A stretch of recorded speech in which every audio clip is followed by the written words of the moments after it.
Hey guys, it's Will here, and I'm back with what feels like my first bat rep in ages. Had a few things going on, so not had a chance to film a full bat rep. But yeah, we are back. So tonight is going to be a pretty classic matchup for the channel. Me and Sam, 2,000 points Eternal War. I'm bringing my Orkz, and he's bringing his Genestealer cult. But his list has changed a lot recently from what he's telling me, so it should be interesting to see how the Evil Sunz, who haven't had much of a game lately, do against the Genestealer cult with all their modifications. So let's have a look at this army first. It's a fairly standard setup for my Evil Sunz. So we've got a battalion detachment and an outrider detachment. Leading the force is my warlord, war boss Gorzag. So he's a war boss on a bike with cunning but brutal and killer claw attack squig. So he'll be leading the charge and hoping to rip something up. Then he's got his weird boy with him, pretty standard regular weird boy with the jump. For my troops, 2 mobs of 30 boys. Both of them have got knobs with power claws leading them. And then I've got my 5 shooters in the back of each of those, because I just don't have enough Slugger Chopper Boys painted for this army. Really do need to get around to painting some more, but been spending all my painting time on Bad Moons lately. Then 10 grots just to make up the numbers. And for my elites, 10 tank busters, and they've brought a truck along with them that used to be a chimera. 5 mega knobs. Been testing these versus regular knobs and finding the regular knobs are just too squidgy, especially against more shooty armies, so less of a thing against the Genestealer cult, but yeah, I want to see how the mega knobs do. And with all those power claws, you really do need the obligatory Warbanner knob to mean they actually hit something. And they'll be riding in my Bonebreaker, so Bonebreaker battle wagon with the 3 big shooters. And then it wouldn't be an Evil Sunz army without a big mob of bikes, so I've got 11 war bikes led with a knob with a big chopper. Then my outrider detachment, so I've got my big mech on a bike with a custom force field, pair of Megatrax scrapjets, and a shock jump dragster. More for cool factor. I mean, the dragster doesn't tend to do a lot. The scrapjets do something, but that detachment there is really all about being fun and thematic. So yeah, should be cool to see how these guys go down. Looking forward to getting the Evil Sunz into combat again. Hello there. So this is my 2,000 points of Genestealer cult. It's not fully optimised yet. There are some units I would like to trade out for, say, Akalan Jackals and other units, but this is what I've got so far.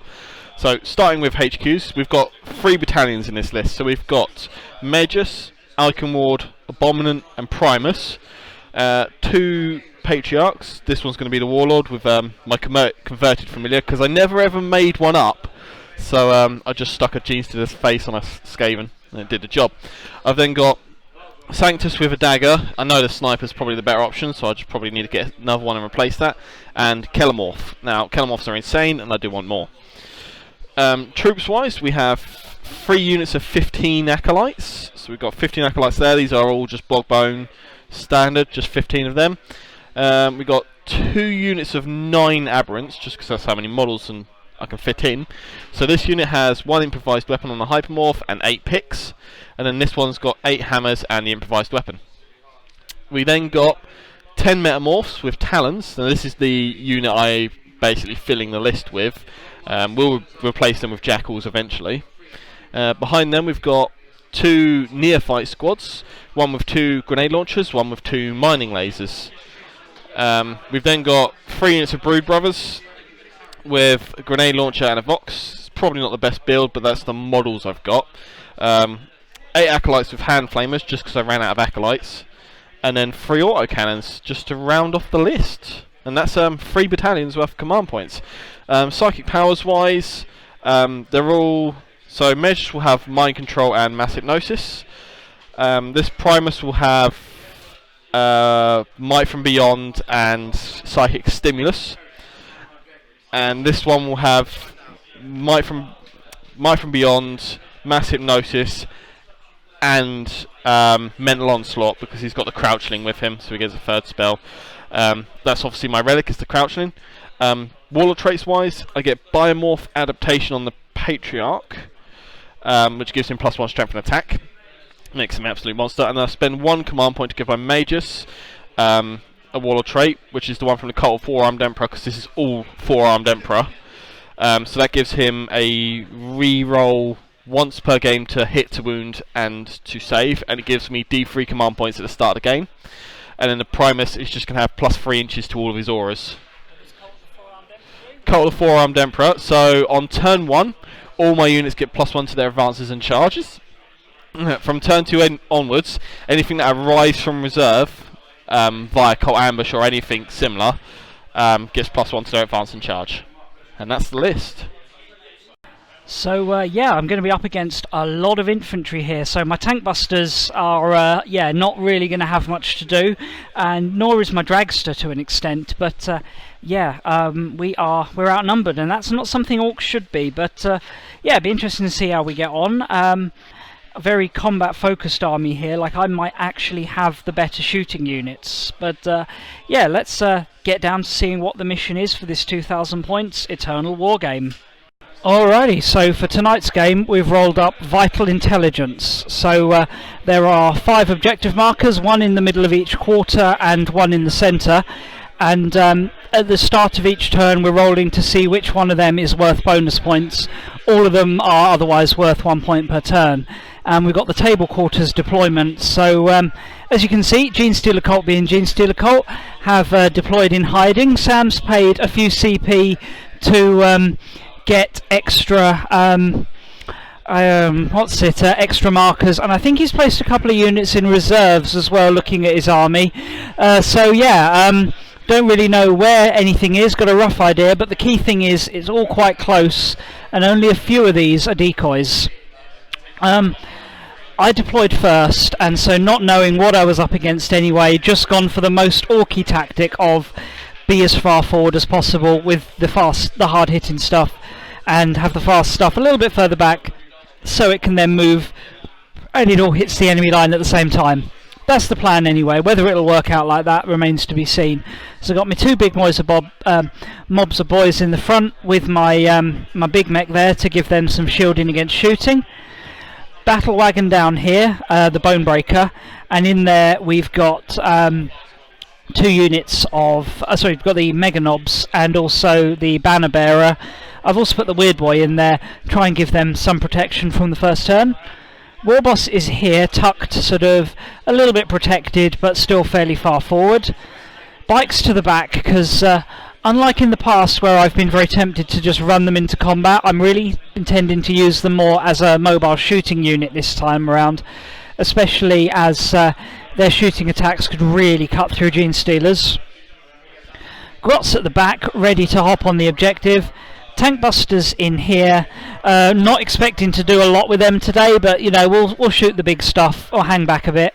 And then my buggies over this side, dragsters to the back because that can teleport, and the scrap jets to the front because they want to get a bit further forward.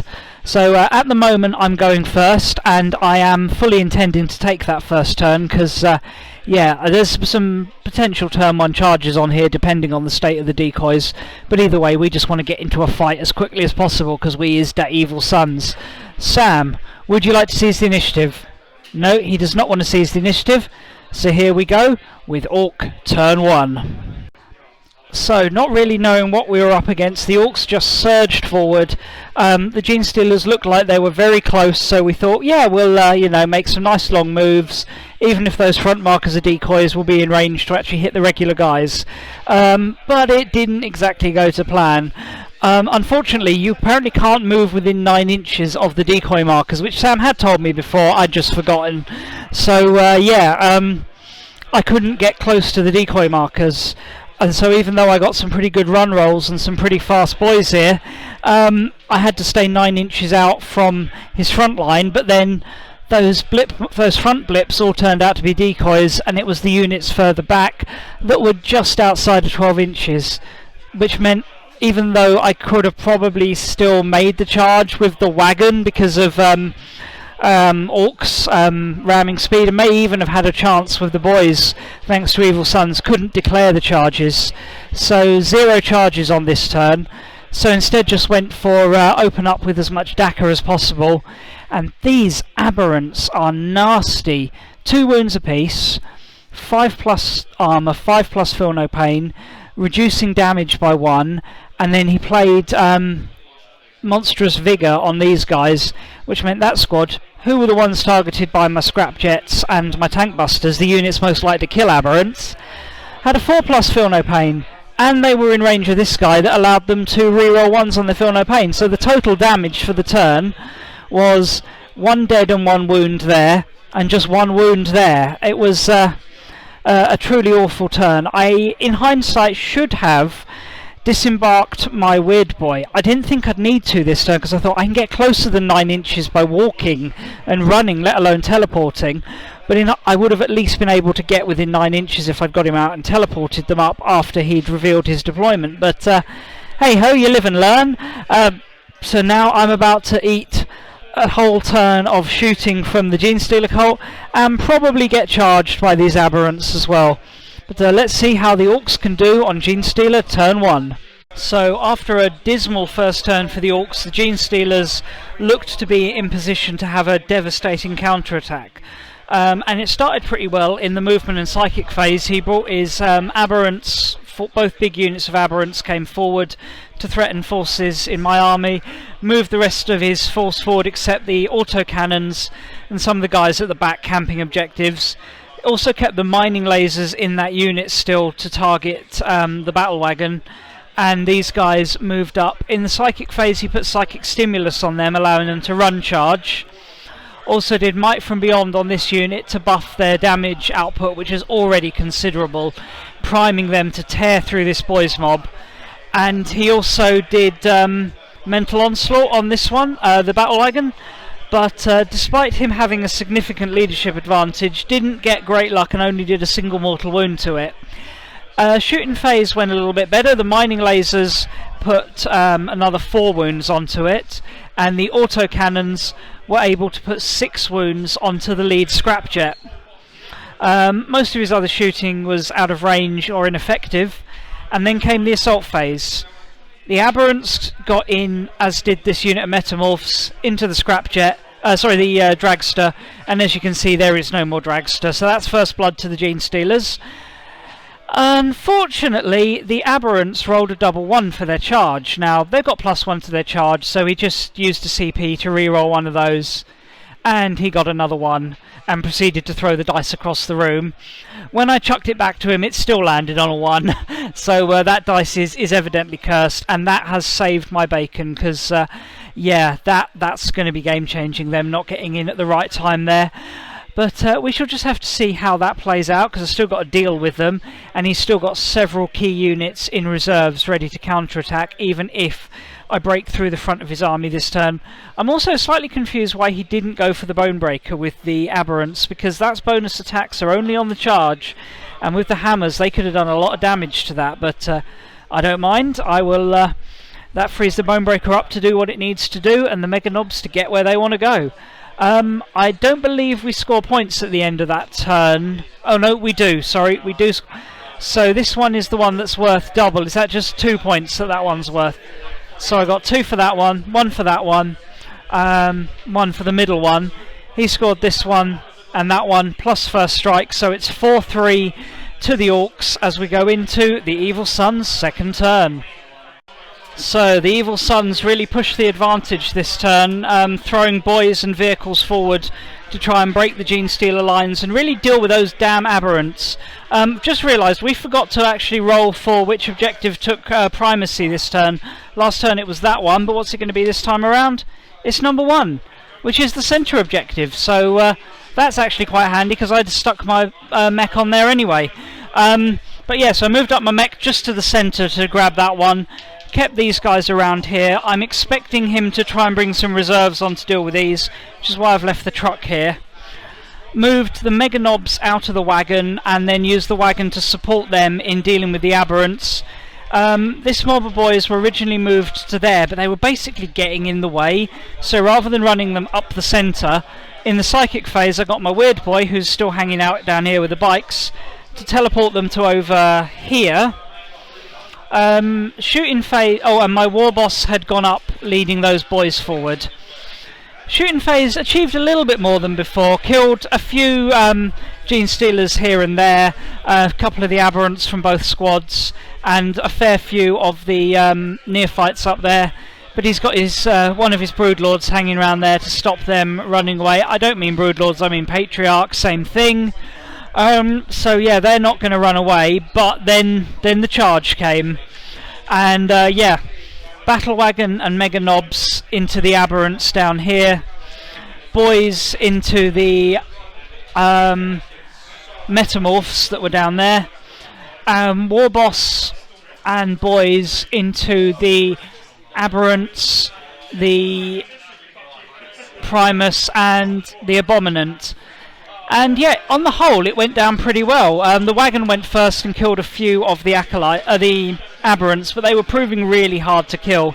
He did use 2 CP to get an extra unit to fight before they were wiped out. That was the aberrants, who did manage to kill my war boss. That stop sign, he just hits me with a stop sign and it does like 1 billion wounds. It's ridiculous. So I lost my war boss. But other than that, the mega knobs were able to pretty much wipe this unit out for only 1 guy lost in return. The boys crushed the metamorphs, and the boys here pretty much finished off the aberrants. It did take leadership to do it, so I lost a few boys. Also managed to tie up the abominant and the primus. So yeah, things are all nicely tied up down there. So yeah, that's his 2 biggest, most threatening units dealt with, but there's still a lot of bodies to get through, and I know what these patriarchs can do. They are nasty, so it's certainly not over yet, and he's got reserves to bring on. So let's see what happens in Genestealer turn 2. So the first of the Genestealer reserves started to arrive this turn, but only a couple of guys. He had the assassin type dude there, the Sanctus, come on behind my grots and use the perfect ambush stratagem, which he can apparently do for free, to move d6 inches to get nice and close to my grots. And the Kelemorph was able to appear fairly close to my weird boy as well. Other than that, he moved his big Genestealer, the Patriarch, around here, and the guy with the big hammer, the abominant, stepped out of combat, so all these guys could then shoot up my boys before charging into them. He also brought on his Magos over here. Magos cast mind control onto this scrapjet, causing it to shoot the other scrapjet and the grots, killed 5 grots, and also blew up the scrapjet, so a very effective start to the turn there. Other than that, he put, let me see, what is that, Might from Beyond on those acolytes to give them a bit of extra fighty ability, and mass hypnosis on these guys, my boys, to make them hit less effectively. Although, as you can see, that didn't really hurt them in the long run. They still managed to cut down the Patriarch in combat. He killed a few of them, but yeah, he rolled really badly for his saves, but after the saves he was rolling for his aberrants on the first turn, really, that's just called justice, really. Over here, the guys up on the building shot up a few of these boys, didn't do a lot. He fired the mining lasers at the mega knobs, but missed completely. And over here, used his hand flamers and lasers and auto guns to fire at my boys. Killed a few of them, but it was in combat where the damage was really done, and he wiped them out before I was able to swing, which he was very deliberately making sure he did, because he didn't want a single boy left alive, because he knows what Unstoppable Green Tide does. Auto cannons up here, went for this scrapjet and put 4 wounds on it, so not the end of the world. Still got a scrapjet on the 3rd turn, which that never happens. The arrival of the Kelemorph here, and also the Sanctus wiping out the grots, means that both this objective and the centre one, which was our double points one this turn, are contested. He's holding 5, I'm holding this one down here and the one over there, so but he gets Warlord this turn, so it's another 2 points each, bringing the score to 5 points to 6. So yeah, still pretty close as we go into the Orc third turn. So the third turn didn't start well, with the objective that was worth bonus points being that one there in the Genestealer half where all these guys were, so not a lot I could do about that, but we thought, you know what, let's press the advantage and just kill everyone. So I swung my bikes around here to threaten the acolytes, pushed the wagon back up the board with the knobs and banner still inside it, and the boys over here got ready to climb the building. And kept this back here ready to shoot the snipery assassin guy, Sanctus, which we did. He took about 5 rockets to the face and just died painfully. The scrapjet went for the Magus, but didn't have such good luck, and the Magos only took a single wound. And the bikes killed a few of the acolytes. The boys killed a few up there. That was the sum total of my shooting. And then bikes made the charge into both acolyte units that were still there. No, hang on, I killed one of the units already, so I only charged the one unit that survived. And the Bonebreaker got into the Abominant, the Magus, the little dude, and the Icon Ward. So that all looked to be going quite well. The Bonebreaker went first and did a whole load of damage to the Patriarch. I think I called him a Magus a minute ago, but the Patriarch. He passed some of it on to the Abominant, which killed him off, but still took quite a lot of damage. Sam didn't do too well on his passing off saves, but he did pass just enough to leave the Patriarch on just a single wound. He then spent 2 CP to hit with the Acolytes, which did a big chunk of damage to my bikes, killing 5 of them. Wasn't enough to stop the bikes killing the acolytes, but it killed way more than I was anticipating, and I had to spend CP to stop them running. And over here, the boys killed everything up top there. Despite the effects of mass hypnosis reducing my output, it was still enough to finish off both of those squads.